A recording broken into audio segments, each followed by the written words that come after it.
All right, back at it on the front half of the car. Clearly, probably could have just bought some eBay garbage dump steering parts. I've not had good luck with that stuff. My Suburban, I bought all they had one time, and the threads pulled completely out of the nut before it ever got tight. So I've tried to buy nothing but moves since. All made in the USA. I had to get this OER stuff. No idea where it's made of, where it's made at.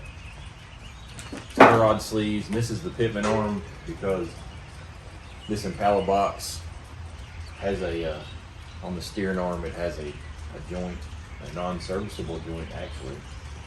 So what we got here, this is ball joint dust boots. I may have to replace that passenger side lower. The grease fittings broke off in it, and it is hard as Thor's hammer. I've tried to drill it and put an easy out in it, but it will smoke a drill in a heartbeat. So I may just replace the ball joint unless I get a needle and just try to shoot some grease in there. What we got, ball joint boots. These are the inners. I believe that's, these are the outers. This should be the inner.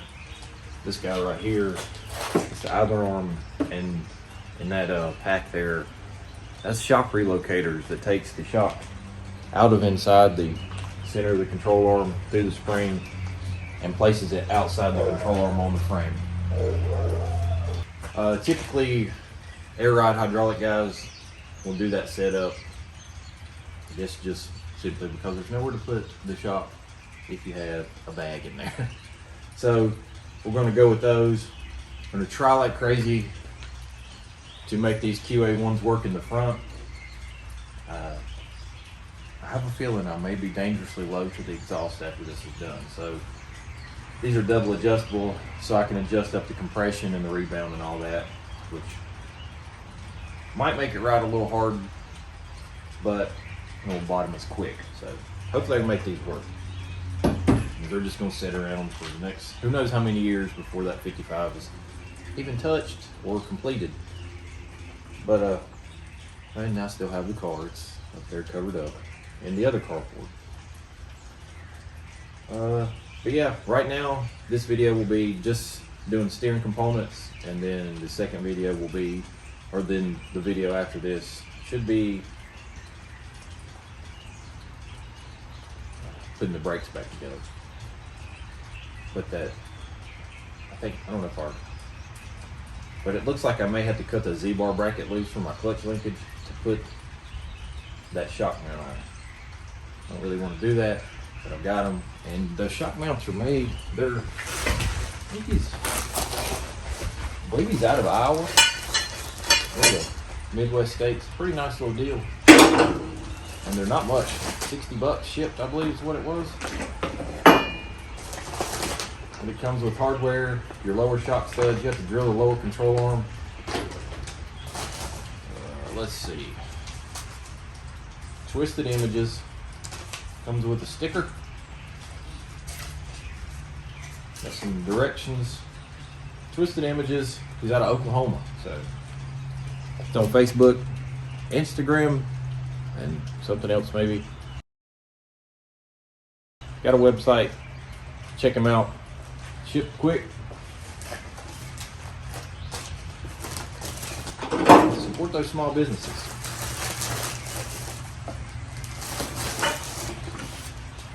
I would say support local business. I don't have much luck with that.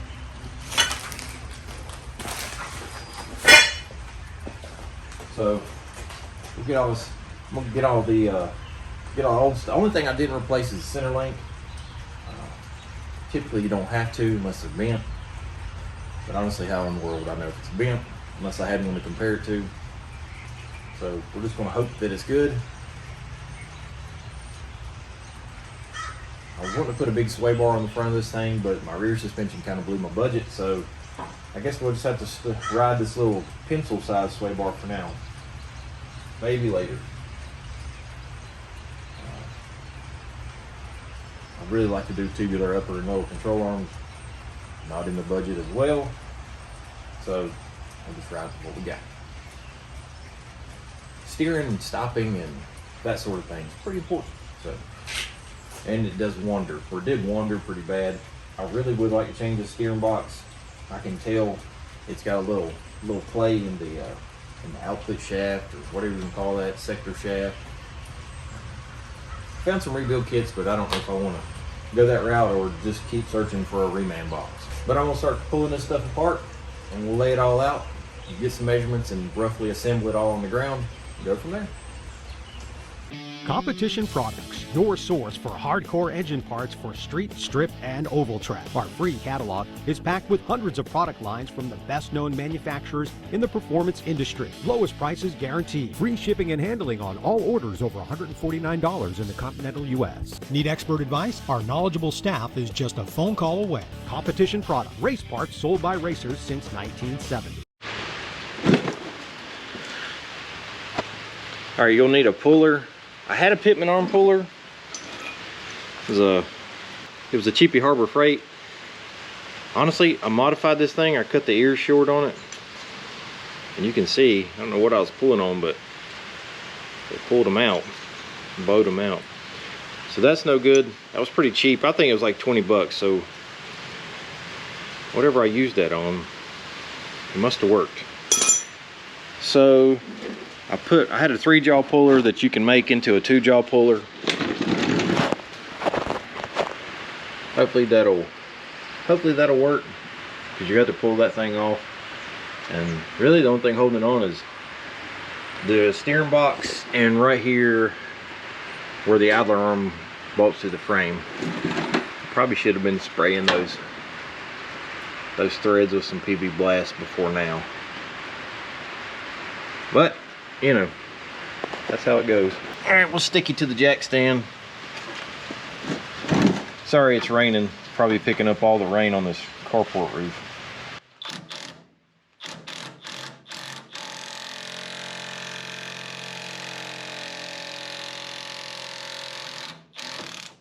All right, I was getting a little concerned about that.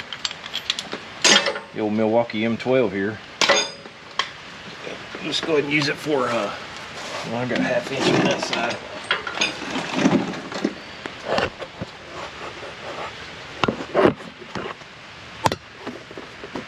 I guess you can see that. We're going to take this Pitman arm loose.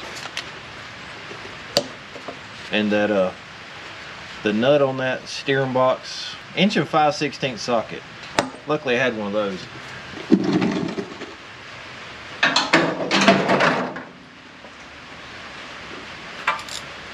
You know what? Let me just put a little sauce on that, just because. These threads don't look too good. We will hope for the best.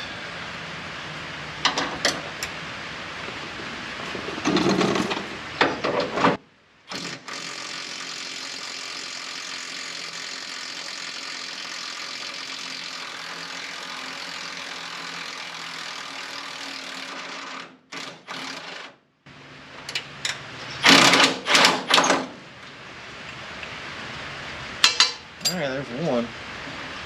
There's a washer.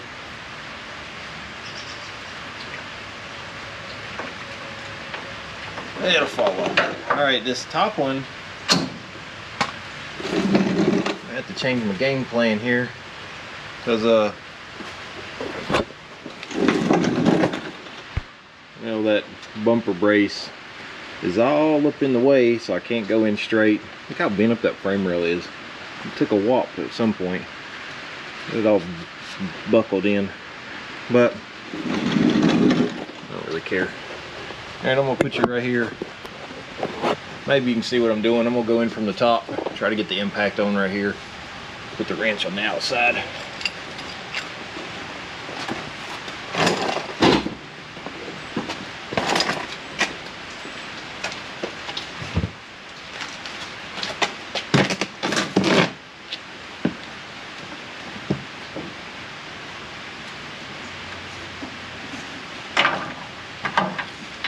Get this big thing in. There goes the wrench.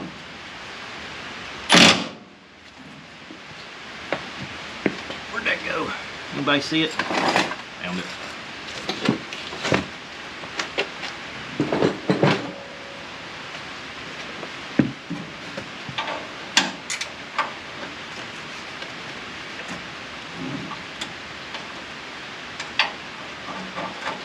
got the wrench stuck on me.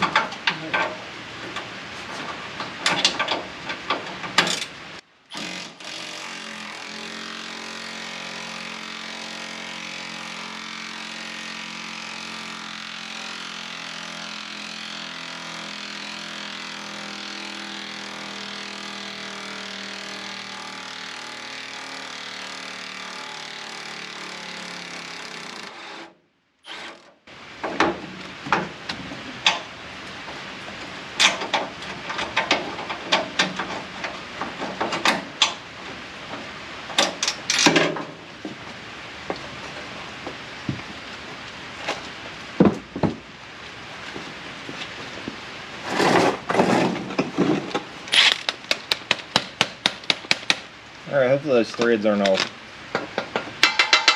goobered up. That light was probably all in your way. Try to get this nut out. No, that screwdriver. Let's see what the threads look like. Actually look fine. That's good. So we'll reuse that stuff. I did, however, get the wrench stuck on there. So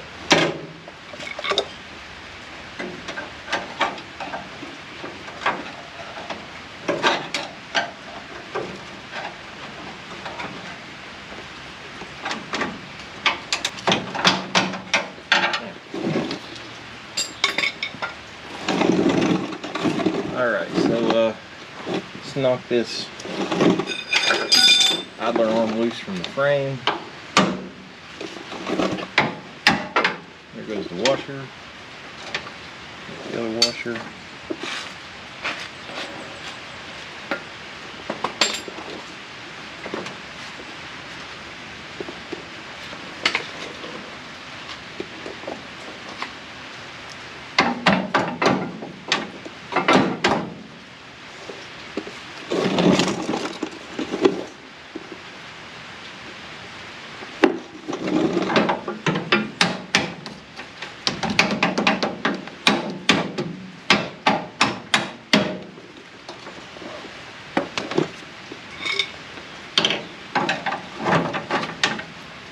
That side.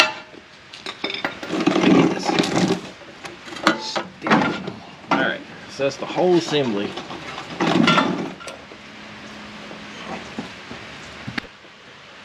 Alright, there's the entire assembly, how it would sit on the car. Something like this. So what we'll do is I'll just get a rough measurement, grease fitting hole to grease fitting hole, and then make note of the threads that's sticking out, and we'll roughly assemble all that. And with any luck, it'll get us close-ish to the toe end, and then I'll roughly set it again with the tape measure on the ground, and then it's headed across town at some point very soon for an actual alignment. So, because it's not had that. And my front tires, especially the skinnies, they were wearing, the passenger side was wearing the outside, so. But let me get all these other new parts laid out, and we'll see if we can get this stuff roughly assembled. All right, I got these things kind of roughly assembled. I got the center link torn apart, and I probably spent too much time cleaning all the 50 years of crud, grease, dirt, grime off of it. Got it hanging up over there. I'm gonna spray it flat black, along with the tie rods and the sleeves. They're just basically, I mean, everything's loosely put together. You know, these tighten up, squeeze the sleeves. That way it doesn't come unadjusted. It did come with castle nuts and cotter pins and grease fittings. The idler arm, it actually came with bolts, through bolts, and the spacers and all that, but for some reason it has two kits in it, same part number, so not sure how that happened. Usually my luck is it didn't even come with this, but we'll hang the idler arm on the frame, and then of course this is the pitman arm for the steering box, And this one's actually greasable. The other one wasn't.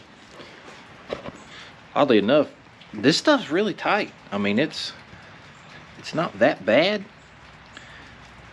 Actually, it's not bad at all, to be perfectly honest with you. And I mean, I guess I could have just left it alone and did inner and outer tie rod ends. The slack in that steering box, hey, that may be the whole problem. But I'm not sure. I'll have to put the pitman arm on there and show you the slack in the steering box. I'm gonna look into finding another one of those. Probably here in the next little bit, since it's this far apart and it's not much more to take apart on 3 bolts and then my steering joint at the box. But that center link over there, I'm gonna spray it with some flat black and get this stuff loosely assembled. I'm gonna put that pitman arm and idler arm on, and we'll show you where we're at then. All right, I got this stuff loosely hung, the steering stuff. I'm going to attempt to make these videos a little shorter than I have been, you know, because I'm no DD Speed or Vice Grip, so ain't nobody gonna spend an hour watching stuff I do. But if I can do it in 15 minutes, might help. So I have a bit of questions about some of this stuff. This big spacer. Now my idler arm had this single spacer because, well, it had this swoop in it like that. I'm not 100% sure if I should have run this between the... Okay, GoPro problems. It's cold. I mean, yesterday it was 80. Today I'm sitting here with the big heater on. I mean, not right now because you couldn't hear me. But I had to go change the GoPro battery because it didn't last. But what I was saying, these tie rods, well, I mean, they're not fully snugged up yet, so... But the other ones came real close to those little rubber mount things that I used. But I may just take the hammer and just flatten them out a tad, because that's how that thing goes, pretty sure. But you know, I've been wrong before. But they're just hung lightly. This is not fully tight. This thing's keyed, so it'll only go on the right way or really wrong, you know. So I mean, that's good. But I am kind of worried about why that pitman arm came with all that spacer. I guess we won't know that until I have to take it all back apart.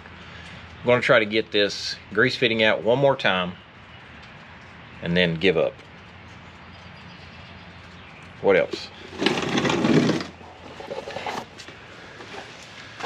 I would almost do the brakes and suspension in this video, but I know it'll make it run long, because somehow the video before this one have an hour and 40 minutes of footage to try to cut down into 20 minutes.